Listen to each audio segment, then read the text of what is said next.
From VOA Learning English, this is the Economics Report. Many Thais joined protests in Bangkok last year. They urged Prime Minister Yingluck Shinawatra to deal with the growing problem of corruption in their country. How much economic activity is lost to corruption is difficult to estimate. The University of the Thai Chamber of Commerce studied the issue not too long ago. The university found that more than 2% of all of the goods and services produced in Thailand, or worth about $11 billion, will likely be lost to corruption this year. According to the researchers, many business people say they are paying more to Thai officials and politicians to win government contracts. Political economist Pasuk Panchaychit says there is evidence that officials are making progress in controlling low-level corruption. But, she says, the slowing world economy means growing competition for profitable deals with the government. Bandit Nichadawan is a former central bank official and president of the Thai Institute of Directors. He says corruption in Thailand appears to be more of a problem now than it was 10 years ago. And the problem affects more than Thailand. The American-based Center for International Policy says that more than $2.7 trillion in illegal funds left China between 2001 and 2010. The money left as a result of criminal financial deals, corruption, tax evasion, or other illegal activities. For Thailand, the amount was $64 billion during the same period. In 2003, the United Nations passed a convention against corruption, but observers say the fight against corruption needs to go beyond law enforcement. They say it must include non-governmental organizations and private industry groups. For VOA Learning English, I'm Laurel Bowman. This is the VOA Special English Economics Report. Last week, we discussed limiting investment risk in retirement planning. So what are financial planners advising people to invest in? Stocks and bonds are the best known investments and are important to any savings plan. Instruments like savings accounts and certificates of deposit pay a small rate of interest. They carry little risk. Annuities are another savings instrument with low risk. Financial planner Pete DeRuta says worldwide, people can put their money in annuities, which are basically savings accounts offered by insurance companies. But he says it is important to make a decision about an annuity with a good financial planner.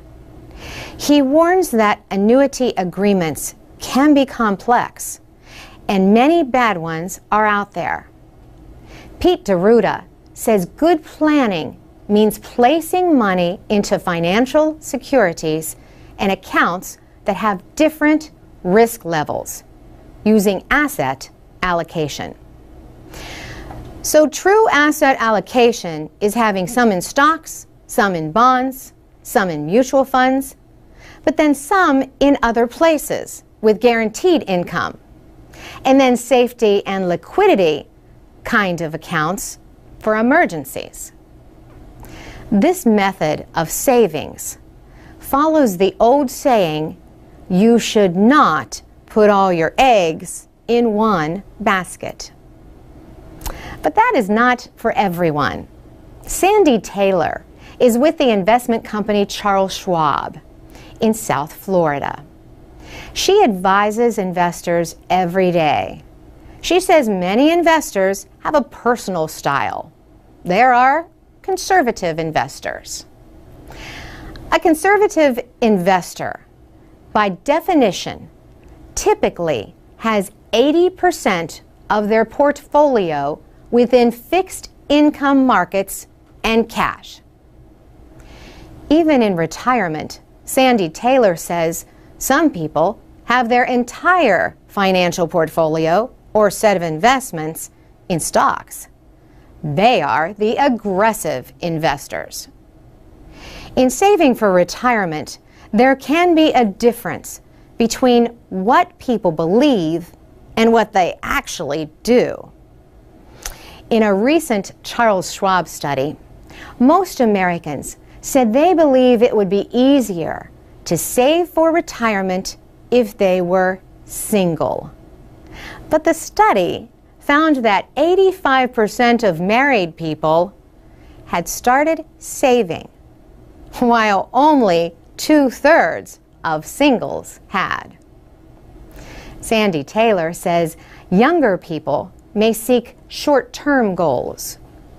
The younger individuals look at it and think, well, retirement is so far away. I'd rather focus on my shorter-term goals. But she says there are big gains to be made by starting early and planning for the future. For VOA Special English, I'm Carolyn Presutti. This is the VOA Special English Economics Report. Leaders and officials from more than 100 nations attended the United Nations Conference on Sustainable Development in Rio de Janeiro, Brazil. More than 40,000 activists and political and business leaders were also there. The three-day conference in June marked the 20th anniversary of the first UN Earth Summit, also held in Rio. That conference helped build support for the 1997 Kyoto Agreement to reduce greenhouse gas emissions. The Rio Plus 20 conference sought to bring attention to 7 major issues. The UN says jobs, energy, and sustainable cities are of top importance. Food security, water, oceans, and dealing with disasters are other issues basic to lifting people out of poverty. The mayor of New York City, Michael Bloomberg, took part in a discussion among mayors of some of the world's largest cities. They talked about measures to cut greenhouse gases. These gases are known to trap heat and have been linked to climate change.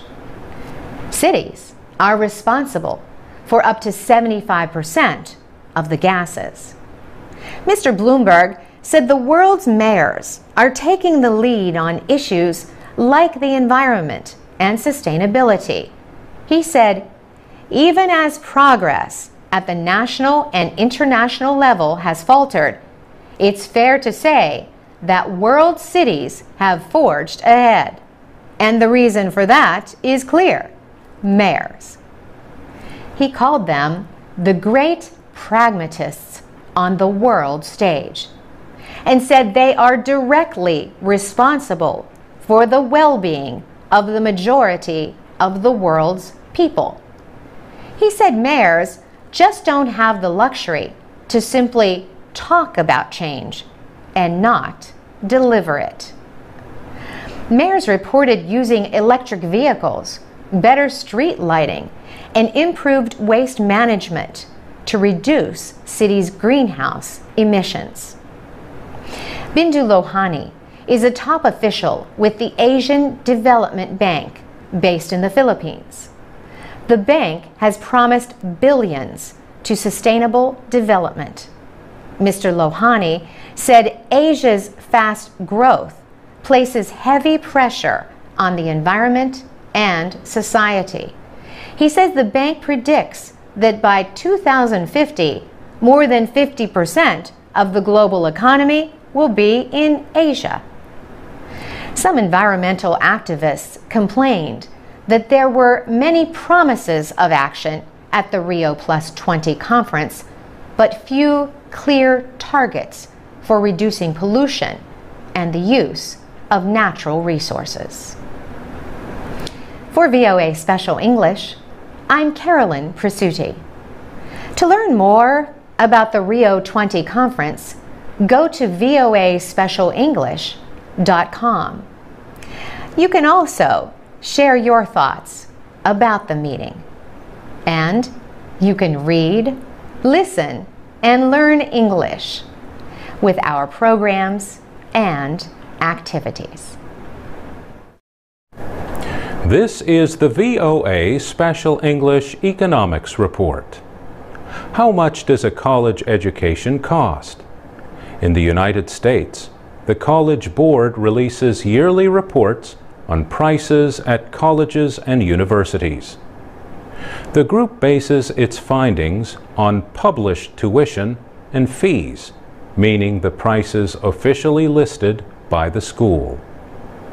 Students might pay less, for instance, if they receive scholarships.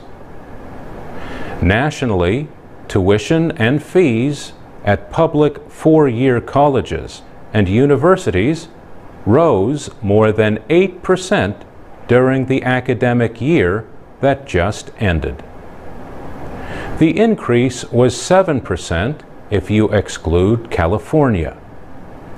California has about 10% of the nation's full-time students in public four-year colleges. In-state tuition and fees averaged more than $8,000 nationally. The average total charge, which includes housing and meals, was $17,000. The total charge for students from out of state was $30,000. Tuition and fees increased 4.5% at private nonprofit four-year schools. That was still higher than the inflation rate. The average was $28,500. For-profit schools charged an estimated $14,000 in tuition and fees. That was up 3.2% from the year before. One way for parents in the United States to start saving for college when their child is still very young is called a 529 plan. The plans are named for the part of the federal tax law that created them in 1996. All 50 states and the District of Columbia offer them. Private investment companies operate most of these plans, and each state has its own rules. Many plans are open to families from other states. 529 plans offer different investment choices.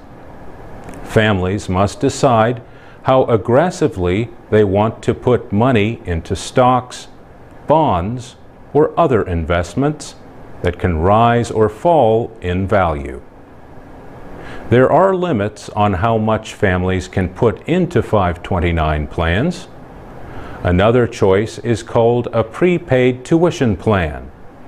Parents can pay for an education at a public college or university in their state while their child is still growing up. But what if the child decides to go to school out of state, or not at all? The money can go to educate another family member, or the parents can withdraw it and pay taxes on the gains. There are other ways to save for college while also saving on taxes. One way is to put money for a child into what is called a custodial account until the child becomes an adult. For VOA Special English, I'm Mario Ritter. From VOA Learning English, this is the Economics Report in Special English. President Obama had little time to celebrate his re-election in early November. He now turns his attention to negotiations with congressional leaders. By law, the United States faces a combination of big spending cuts and tax increases next year to deal with its budget deficits. Together, these measures are being called a fiscal cliff, and economists say they could push the country back into a recession. The Congressional Budget Office says that if current policies continue, they will place the budget on an unsustainable path. But the CBO warned that deep cuts could hurt economic growth. That would reduce federal revenue from taxes. Democrats and Republicans are trying to reach a deal on deficit reductions valued at over $600 billion. Those policies are to take effect on January 1st, 2013. They will happen unless the two main parties can reach agreement. The cuts would affect both the military spending that the Republican Party wants and the social programs supported by President Obama and his Democratic Party.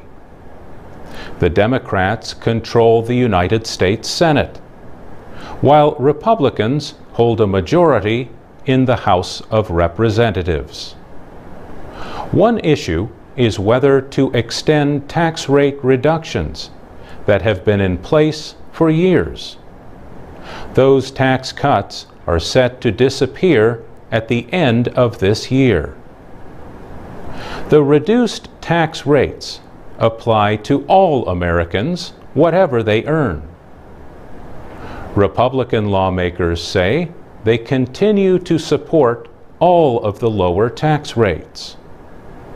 But President Obama and Democratic Party leaders have been seeking to end the tax cuts for the wealthiest taxpayers. Both sides have signaled a willingness to compromise. But without agreement, painful budget measures are sure to take effect. For VOA Learning English, I'm Mario Ritter. From VOA Learning English, this is the Economics Report in Special English. The international language of business is English, but a growing number of American companies that do business in China are having their workers learn Mandarin. Michael Chung is a Taiwanese-American internet entrepreneur and property developer. He is also in the business of teaching Chinese. Michael Chung is president and founder of the Mando Mandarin Online School.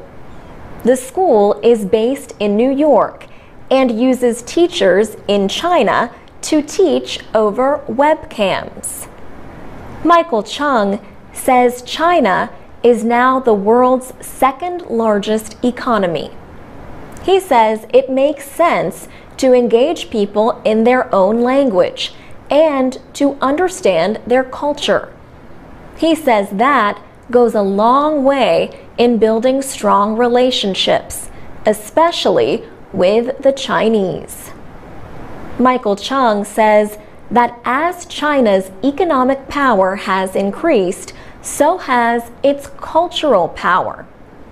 He says, starting in 2004, the Chinese Ministry of Education and the Chinese Language Council began to set up Confucius Institutes around the world. The purpose was to promote and develop Chinese language and culture teaching around the world. Now, he says, there are more than 300 Confucius Institutes in almost 100 countries. These institutes work to promote Chinese language at the university level. The Chinese government has partnered with colleges and the Asia Society to set up programs across the United States. High schools have also received money to start Chinese language training programs. Michael Chung says many English speakers want to learn Mandarin, and many people in China want to learn English. He adds that taking the time to learn someone else's language is a sign of respect and a way to build business relationships. For VOA Learning English, I'm Alex Villarreal.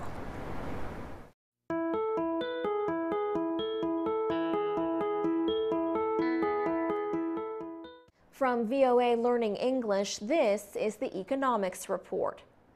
About 1/3 of new nursing graduates in the United States are having trouble finding work. Alexandra Barenshub is finishing a master's degree program at the University of Maryland. She has done well in the program, earning the highest grade point average possible. But she is worried because she has not received job offers. Yet there is hope for nurses who complete studies at four-year schools or graduate-level programs. They have an easier time finding a job in healthcare than nurses graduating from a two-year degree program. Experts say there are fewer job openings because nurses in their 50s and 60s are delaying retirement. These workers are hoping to rebuild the savings they lost a few years ago during the financial crisis. Jane Kirschling is head of the University of Maryland's nursing school. She says weak economic conditions have created tensions in the job market. The number of students entering nursing school has risen sharply in recent years.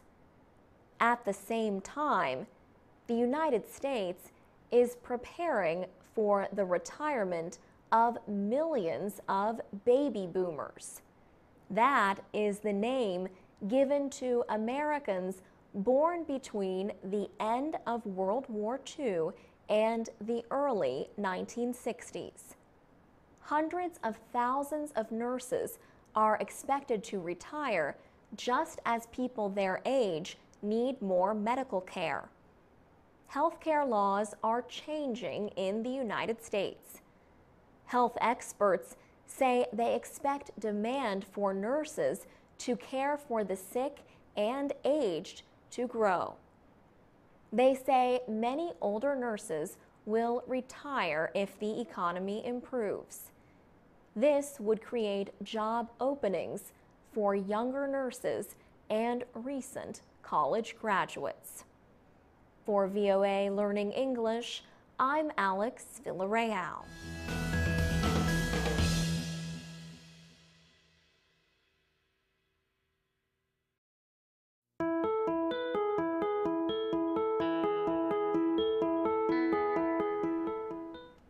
From VOA Learning English, this is the Economics Report. The South African Department of Labor reported last month that the nation has too few jobs for unskilled laborers. The department also said there are not enough workers for highly skilled positions.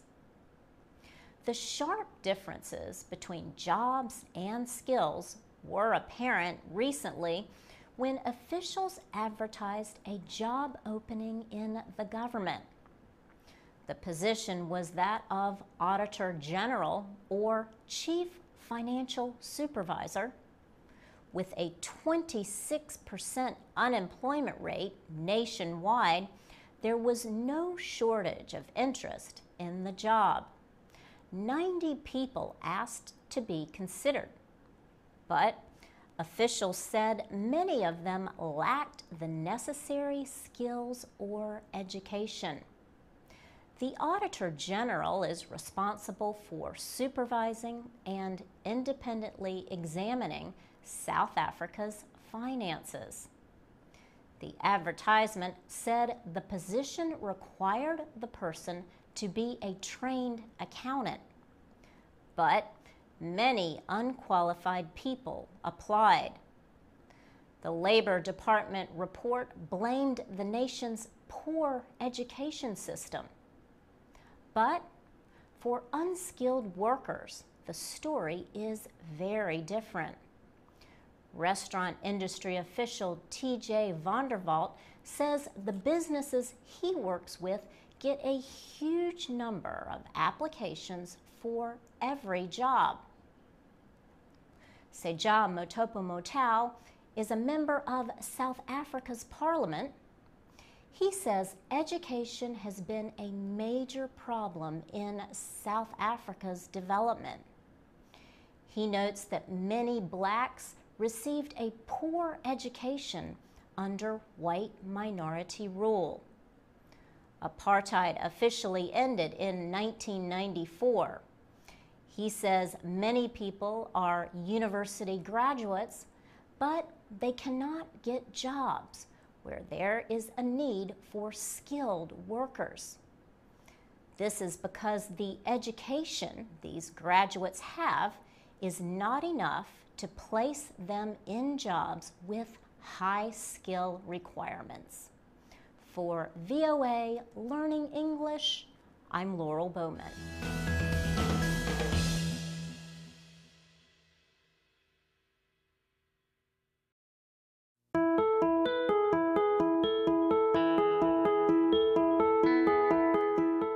From VOA Learning English, this is the Economics Report. In South Africa, the rate of unemployment is about 25%. Some businesses and economists say South African labor laws are too restrictive. They say the rules are keeping the jobless rate so high. Business leaders are especially concerned about laws on hiring and firing workers. Here is one example. Simon Arcus dismissed an employee who stabbed another worker. The fired employee took the businessman to labor court. Mr. Arcus spent $7,000 in court costs before he reached a settlement with the worker. He says he never should have had to pay those costs. He says the incident also cost him and his workers time. Business owners like Simon Arcus believe it should be easier to dismiss workers. Now, owners must give an employee a warning in person and then 2 separate written warnings. Next comes a hearing where employees can defend their actions. Only after that can employees be fired. But fired workers can still appeal their dismissal in labor court. Lawyer Shamima Gaibi works with labor unions. She says workers need legal protections. She notes the case of striking mine workers in the town of Marikana. Police shot and killed 34 miners last year when a strike turned violent. Still, many people say labor laws are slowing growth. South Africa was rated next to last in hiring and firing practices in a report from the World Economic Forum. Lucy Holborn is with the South Africa Institute for Race Relations. She says the country's businesses are under pressure to help end poverty and inequality while creating jobs. For VOA Learning English, I'm Alex Villarreal.